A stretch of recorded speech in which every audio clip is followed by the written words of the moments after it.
Saludos Iván, saludos a todo Panamá. Bienvenidos hoy nuevamente a nuestro programa. En el día de hoy, la despedida de Juan Carlos Varela, recibimiento de Nito Cortizo, próximo presidente. Bienvenidos a Hablando de Frente hoy en la noche.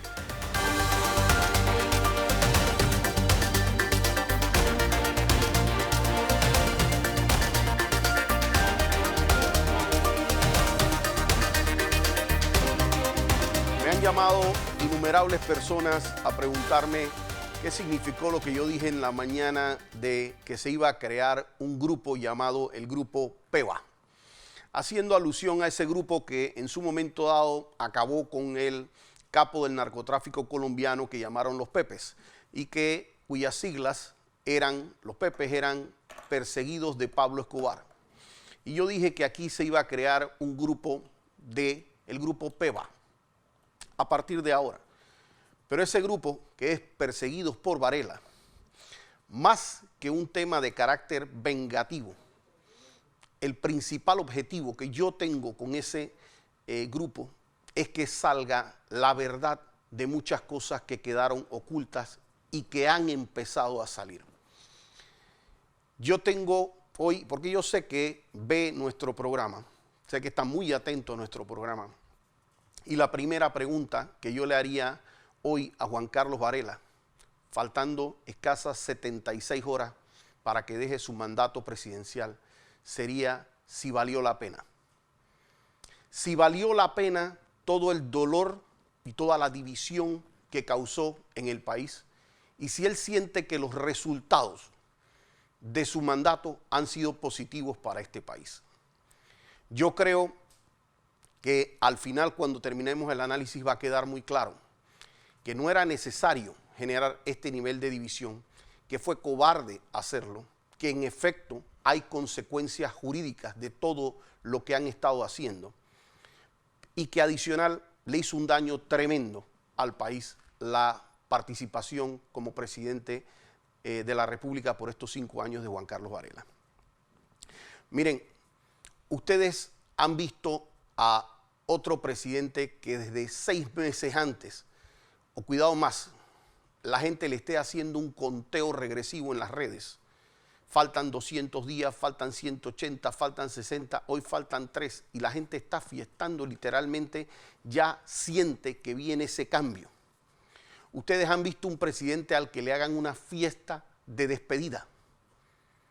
Ustedes han visto un presidente que saliera con 8% su partido, siendo uno de los partidos mayoritarios existentes en este país.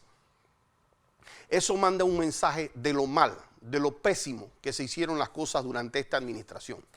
Durante esta administración se dividió a Panamá. Aquí volvimos a tener una división que no habíamos tenido antes entre las familias panameñas. Se dividieron a propias familias dentro de su propia estructura familiar. Aquí, si hay algo que yo creo que hizo todavía que Juan Carlos Varela fuera más odiado que muchos dictadores, es que los dictadores salen de frente. Los dictadores, por lo menos en gran cantidad de casos, son agresivos ellos mismos. Ellos mismos hacen su actuar de manera evidente. Aquí nosotros tuvimos un presidente que al final no pudo esconder lo que hacía, pero que era tira la piedra, esconde la mano. Y ese tira la piedra, esconde la mano, en las últimas audiencias que a mí me ha tocado tener, particularmente en el caso de Ricardo Martinelli, pero ha salido en muchos otros casos, ha empezado a ser evidente. Cuando los propios miembros del Consejo, cuando sus propios testigos protegidos empiezan a decir, a mí el que me mandó a poner la denuncia se llama Juan Carlos Varela. Esto se armó en el Consejo Nacional de Seguridad. Y ellos decían, nosotros no teníamos nada que ver. Eso que hoy día y que salió y que se reforzó con los temas de Adelita Coriat, hoy en día esa gente dice dónde se armó, cómo se armó, quién mandó a poner esas denuncias.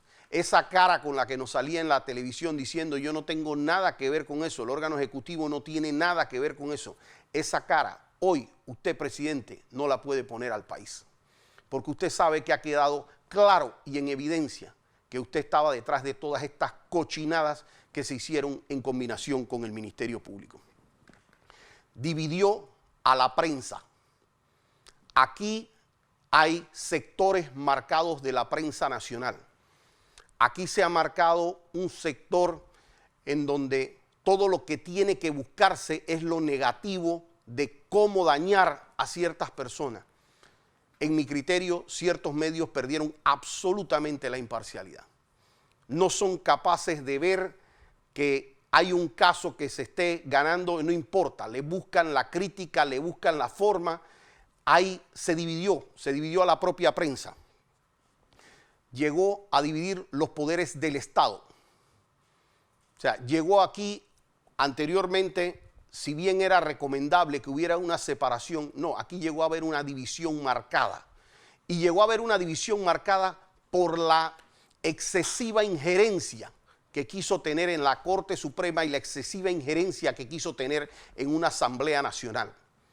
Llegó a intoxicar tanto a ese propio órgano del Estado que le hizo vomitar.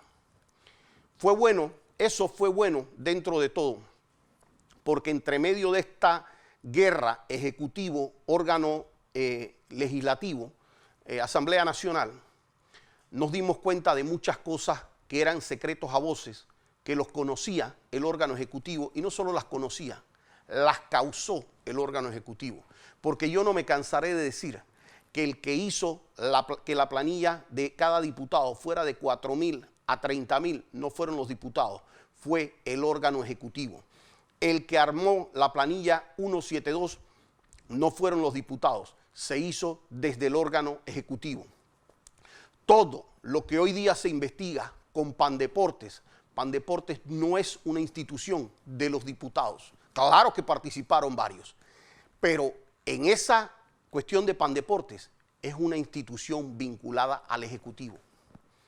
Entonces, hacía eso, tirar la piedra, esconder la mano. Él mismo y su grupo causaban todos estos temas y luego venían con un contralor a decir vamos a investigar esto y esto que ellos mismos causaron. Pero nosotros vamos a investigar de manera selectiva, a esta persona la investigamos, a esta persona no la investigamos. Esa persona llegó a dividir su propio partido.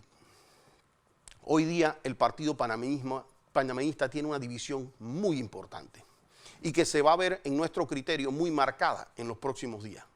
Pero llegó a hacerle tanto daño que es la primera vez que no se reeligen ni la mitad de sus diputados. Ahora, hay que decirlo, eso para el presidente entrante termina resultando en algo positivo el hecho de que cerca de 50 diputados no hayan logrado esa reelección, porque permite entrar con sangre nueva que era necesario. Fíjense, acabó con familias enteras, las afectó. Y yo quiero saber, porque yo hubiera entendido, y lo he dicho muchas veces, que él se hubiera agarrado en un tú a tú con Ricardo Martinelli. Al final de cuentas, Ricardo Martinelli lo sacó de su gobierno y él podía estar muy sentido con eso y pudieron tener sus guerras personales y hasta sus guerras partidistas, pero esa guerra era con Ricardo Martinelli y quizás 5 o 6 personas más. Aquí no había que meter a 1,000 personas presas. Aquí no había que afectarle los negocios a todo un país.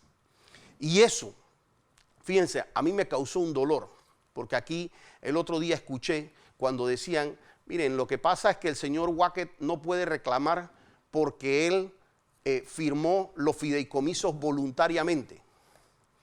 Miren, aquí el que no se dio cuenta, la presión que se hizo sobre el grupo Wackett, la presión y la omisión por parte de todas las funciones del Estado para en complicidad acabar con el grupo Wackett, está completamente ciego. Decir que firmó un fideicomiso de manera voluntaria es lo mismo que decir que una persona que fue víctima de secuestro voluntariamente pagó su rescate. No voluntariamente pagó su rescate. No es que pagué $500,000 de rescate porque me dio la gana de pagar $500,000 de rescate. Es que no me dejaron de otra. Y cuando la voluntad se le anula a una persona, cualquier acto vinculado a eso es nulo. Eso es lo que sucedió con el señor Wackett. Claro, le trancamos todas lo que son las líneas bancarias, le trancamos todas las relaciones comerciales. El Estado no hace más que decirle todos los días o vendes o se acaban tus negocios, ¿verdad? Y la posición de los ministros de Panamá, de la canciller de Panamá, en vez de salir a defender a ese panameño, a decir presenten pruebas, salió abiertamente en una entrevista y dijo no lo voy a hacer, a pesar de que eso era un deber de los panameños.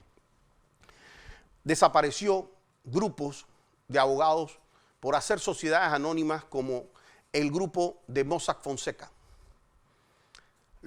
Oigan lo que yo les digo, las sociedades que hacía Mossack Fonseca las hacían todas las firmas grandes de este país.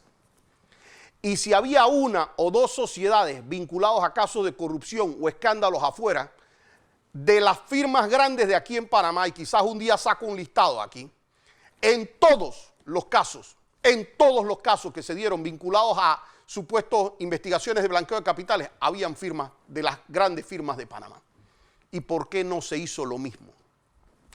Eso fue la justicia selectiva que le tocó vivir aquí. Y aquí hay mucha gente que recordará hoy, cuando yo hablo, recordará esos momentos en donde nosotros sabíamos que habían 9 personas que se reunían y que hablan de ese clan del Miramar y que se reunían a tomar decisiones, a tomar tragos, mientras decían quién iba preso y quién no. En esas reuniones eran tan sádicos que mandaban a pedir fotos de cuando tenían a la persona esperando las decisiones o esposados o cuando lo llevaban a los lugares. Filtraron a los medios lo que les dio la gana de hacer. Y esas personas que pasaron por eso recordarán la tortura psicológica a la que fueron sometidos. Recordarán cuando los llamaban y les decían, o llamaban a sus familiares y les decían, es que él no ha dicho suficiente, es que no ha mencionado a tal y a tal. Así es que por eso se tiene que quedar detenido. Es que lo que pasa es que tiene que esperar ahí. Miren, ellos tenían la decisión. Desde antes que la persona llegara ahí, tenían la decisión y la persona declaraba y lo dejaban esperando 5 y 6 horas para hacerle esa tortura psicológica de que la persona no supiera si es que lo iban a dejar a ir a la casa, si le iban a poner impedimento de salida o si lo iban a detener. A las personas que querían torturar un poco más, las agarraban y las hacían venir varias veces. Acababan la declaración y le decían, espérese ahí 3 horas. Venían a las 3 horas con un grupo de policías, venga usted el viernes de nuevo. ¿Para qué? ¿Para qué todo eso? ¿Para qué ordenar todas las detenciones que en su momento les tocó ordenar si todas las personas a las que les dieron fianza y medidas cautelares después, todos están aquí? Ninguno se dio a la fuga. ¿Dónde está el señor Mulino? ¿Dónde está el señor Frank de Lima? ¿Dónde está Pipo Virsi? ¿Dónde están todas las personas a las que le dieron medidas? Están aquí. Porque era falso que había ese peligro de fuga. ¿Dónde está Ricardo Martinelli acudiendo todos los días a su audiencia? Miren, yo de verdad que veo un presidente que de verdad lo va a perseguir su karma. Y lo va a perseguir su karma. Y quiero que sepan, aunque yo soy PRD, nunca se me pasó en la ganada de Nito Cortizo pedir un puesto, porque de verdad que sé la responsabilidad que tengo con mucha gente a la que yo he representado. Y yo estoy esperando que Juan Carlos Varela el lunes baje al terreno de los iguales. Baje al terreno en donde él puede, si quiere, tratar de hacer eso mismo que hizo, pero ahora lo tiene que hacer como un hombrecito. No lo tiene que hacer agarrado y rodeado por 20,000 hombres, por un Consejo Nacional de Seguridad, por todo su escolta del SPI, por todo un mamotreto del Ministerio Público, porque aquí se abusó del poder. ¿En qué queda un país? Quedamos con un país dividido, con una justicia selectiva, con una economía sufrida, que yo no creo que hay una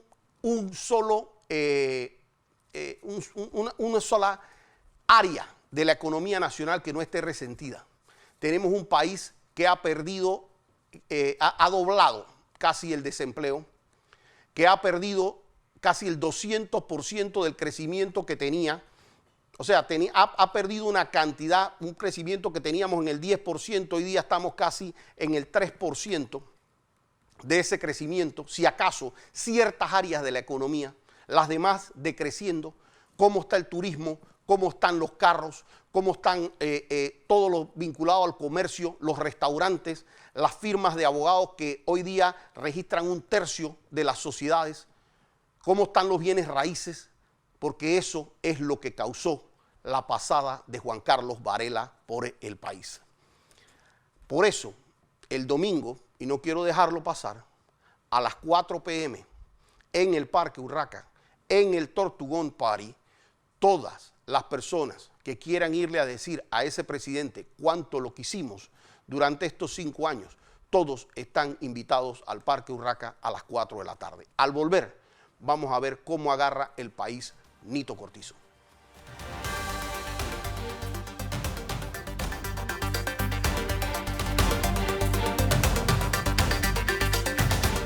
Bueno, no todo es malo. Dicen que lo que a uno no lo mata, lo hace más fuerte. Y hay muchas cosas que pasaron en este país a lo largo de los 5 años y eso no nos llegó a matar. Así que yo creo que eso nos hace más fuerte y eso nos hace tener esperanza de que a partir del lunes muchas cosas van a cambiar. Decían una vez unos economistas norteamericanos que a veces solamente el sentido emocional que tiene la comunidad empresarial puede hacer todo mucho malo o algo muy bueno dentro de una economía. Porque cuando la gente se siente pesimista, pues no hay consumo, no hay inversión, no se genera riqueza y por supuesto menos trabajo y menos nada que repartir. Y si yo tengo que decir algo positivo, es que muchísimos de los grupos económicos, empecemos por ahí, que en su momento dado se sintieron atacados, y estoy hablando desde los grandes que mencioné hasta todos los que todo el mundo sabe que están y que en su momento dado estuvieron atacados, porque hay muchos que no estuvieron atacados, pero estuvieron en la mira y estuvieron con amenazas. Estuvieron con un gobierno que no los escuchaba, que para hacer cualquier trámite había una tramitología que era, pero desgastante, de años para hacer lo que fuera. Por eso, de ahí el nombre de la tortuga. Y entonces, para un empresario hacer esas cosas de esa manera, con reglas cambiándole todos los días, listas grises, cambia la forma en que hacen los bancos, todo donde los bancos amarraron financiamiento, en donde un gobierno no quería pagar las cuentas. No, primero tú trabajas y aunque yo no tenga la partida para pagarte en el otro año, igual trabaja, a pesar de que sabes que no te voy a pagar. Eso no funciona de esa manera.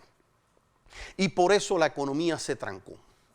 Solamente sentir que viene un cambio en eso ya está generando que muchos empresarios empiecen a cambiar eso, que vengan nuevos inversionistas, que sientan que viene un ambiente distinto en donde el país no va a estar en peleas. Por lo menos el gobierno no va a estar en pelea con sus ciudadanos, porque es que pelea entre ciudadanos siempre puede haber.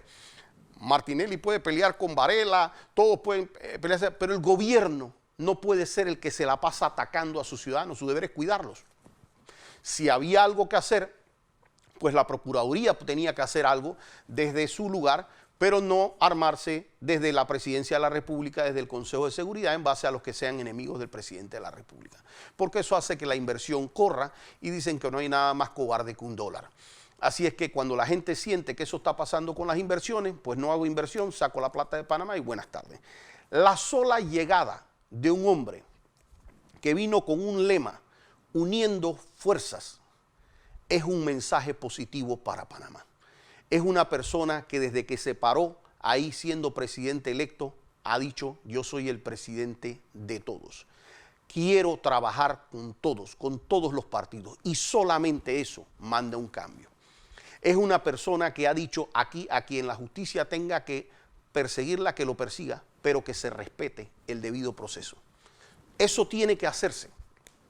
Y déjenme decirle, desde mi posición muy particular, yo hace posiblemente unos 5 o 6 meses, me distancié de la campaña del partido y lo hice responsablemente porque asumía una responsabilidad profesional con Ricardo Martinelli, que representa de manera muy clara otra tendencia política, y aunque mi relación profesional no tenga nada que ver con lo político, pues yo sí consideraba que podía haber un conflicto entre mi presencia en lugares políticos, por lo menos de manera diaria, versus estar representando la parte jurídica de Ricardo Martinelli, específicamente en el caso que nos ocupa de los pinchazos.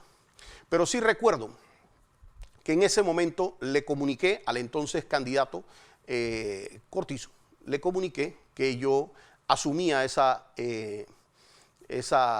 reto profesional y que por ende me distanciaba un poco de la campaña.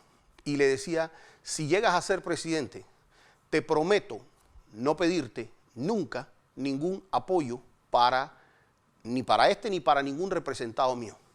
Pero siempre te voy a pedir que tampoco te metas nunca en contra. Lo único que estamos. Y me contestó 110%. Fue la respuesta de él.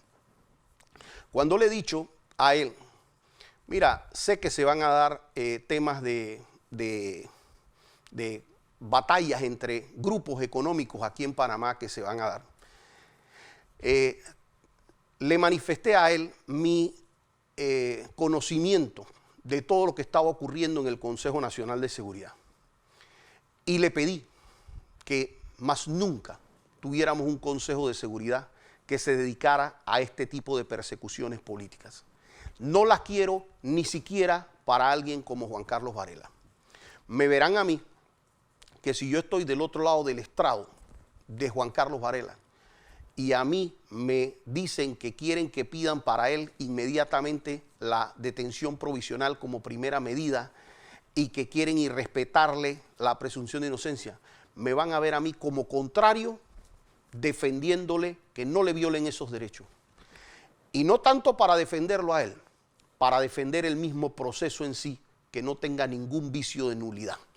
Porque nosotros sí sabemos que cuando uno quiere probar algo en contra de una persona, pues uno no tiene que estar haciendo un espectáculo mediático como lo hicieron a muchos de nuestros representados, en donde tuvimos que salir a defenderle su derecho al honor.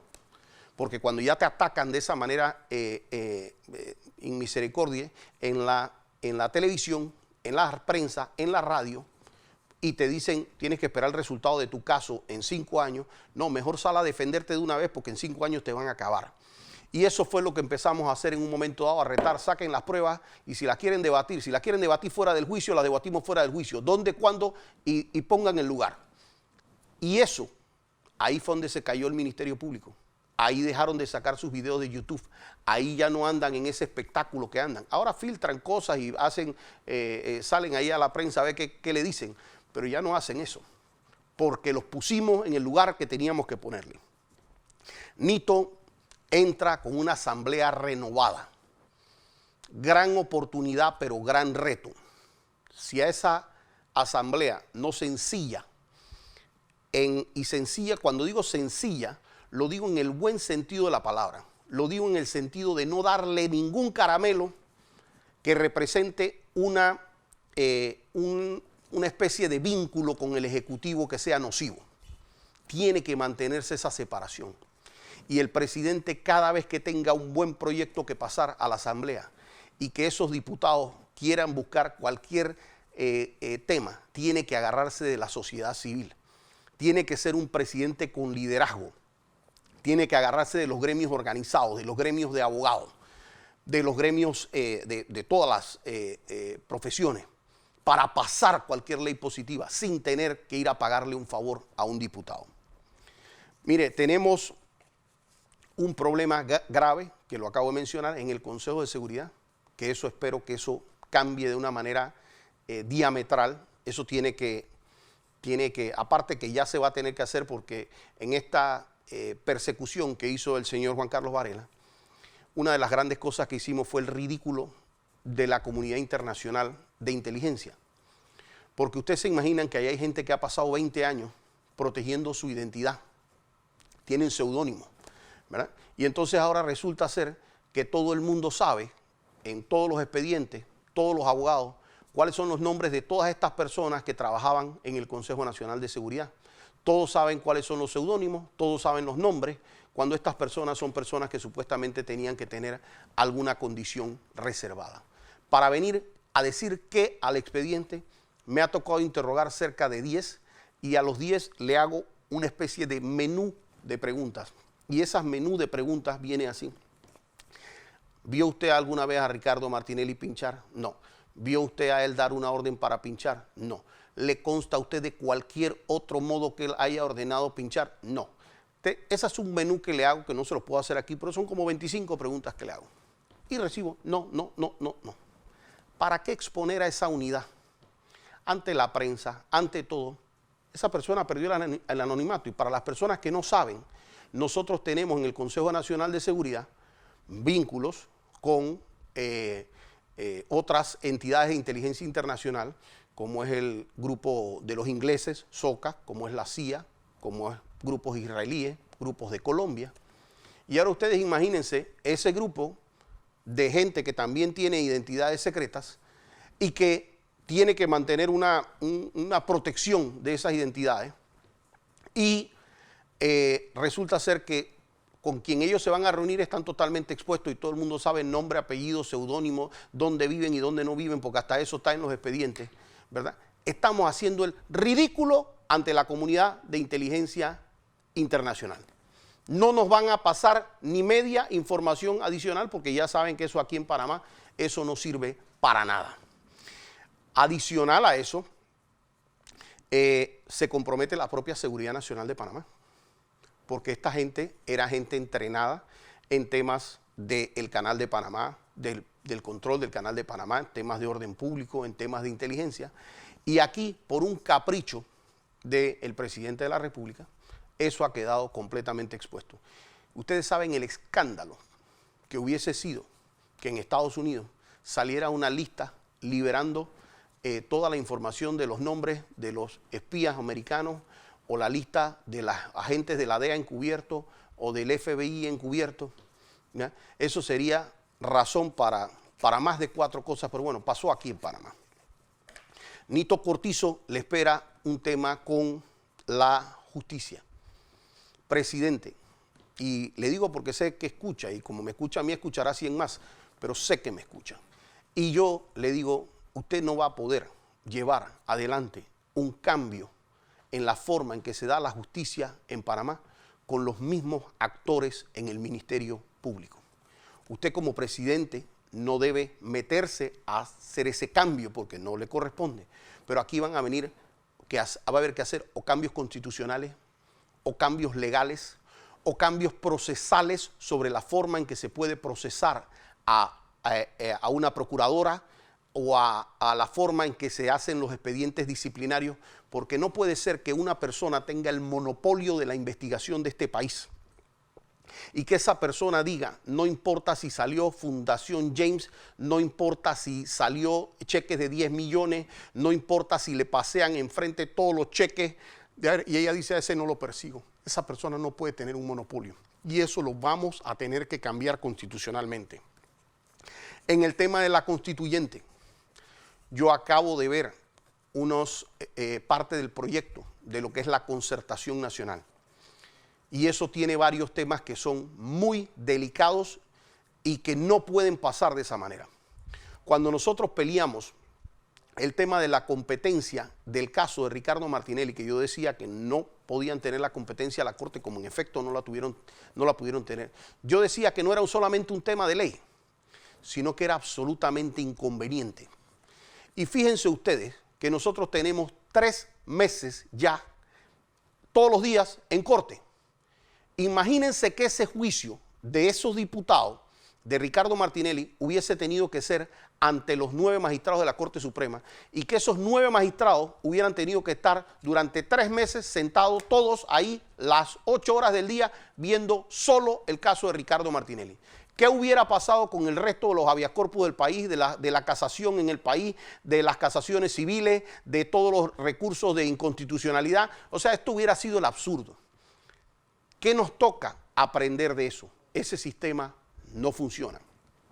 En otros países tienen lo que se llama el requisito de procedibilidad. La Corte solamente se pronuncia una vez de si el diputado puede o no ser procesado. Ya, si puede ser procesado porque no ve ningún vicio de persecución o lo que sea, lo manda automáticamente a la justicia ordinaria. La justicia ordinaria antes, yo tengo que decir, no daba garantías a nadie.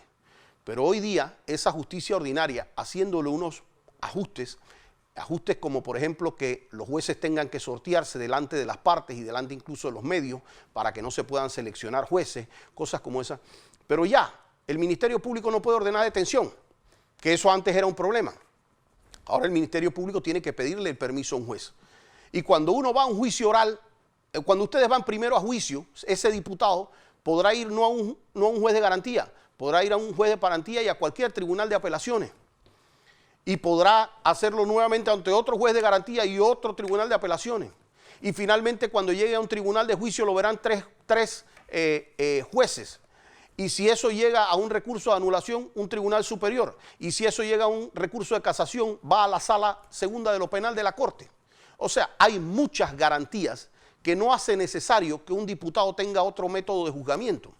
Si bien se quiere manejar el tema de si hay una persecución, de que pueda haber una persecución penal o no, así mismo como se hace con el fuero, ya sea que lo haga la Corte o que lo haga el propio Tribunal Electoral, señor, un requisito de procedibilidad y punto. Cumple con los requisitos la denuncia, no se ven vicios de persecución aquí, no hay nada que viole, proceda. Y pase eso a la justicia ordinaria. Y entonces los jueces penales, porque ese era el segundo problema que teníamos nosotros si el caso de Ricardo Martinelli se hubiese quedado en la Corte Suprema. ¿Cómo usted va a poner? Hay 9 magistrados en la Corte Suprema de Justicia. 6 no son penalistas. 6 de ellos, y bueno, no voy a referirme necesariamente al resto, pero 6 definitivamente no manejan la rama penal todos los días. ¿Cómo yo me voy a ponerle a hablar a ellos de temas técnicos de derecho penal y ellos qué es lo que van a estar recibiendo si eso no es lo que ellos manejan? Entonces, más garantía para estos diputados y cualquier otra figura es que termine en la justicia ordinaria donde estos jueces penales manejan esto todos los días, donde saben lo que le estamos hablando y manejan el derecho procesal penal todos los días. Imagínense ustedes que le hubieran estado hablando a esos magistrados de temas de sistema penal acusatorio, temas probatorios, o sea, esto hubiera sido un desastre. Y yo creo que tenemos que aprender de eso, porque a veces cuando se hace esta burocracia de quienes van a hacer la ley, dicen algo muy bonito, ay, me parece bonito, si a este que lo juzgue la Corte y a este la Asamblea, me parece bonito, y resulta ser que no funciona en la realidad. Mi recomendación al presidente, derive eso a un lugar en donde verdaderamente haya un debate nacional, en donde las partes que manejan el día a día de todo eso puedan ser, no digo que tengamos el voto, pero que tengamos voz, que se nos escuche qué es lo que puede pasar o no ante el escenario A o el escenario B si se deja de una manera o de la otra. Porque si no vamos a tener un desastre de constitución. Pero lo que yo sí estoy muy claro, presidente, es que no va a poder hacer ningún progreso en temas de justicia mientras tengamos al mismo Ministerio Público. En atención a eso, yo creo que tiene que darse todas las conversaciones nacionales de cómo se reparte o limita el poder que tiene el Ministerio Público, porque en mi criterio muy particular no se puede tener un monopolio en donde una procuradora diga a este sí y a este no, porque eso es lo que pasó durante estos 5 años. Esperamos lo mejor a partir del lunes y créanme que los espero a todos el domingo a las 4 p.m. en el Parque Urraca para el Tortugón Party. Se acabó la pesadilla. Muy buenas noches.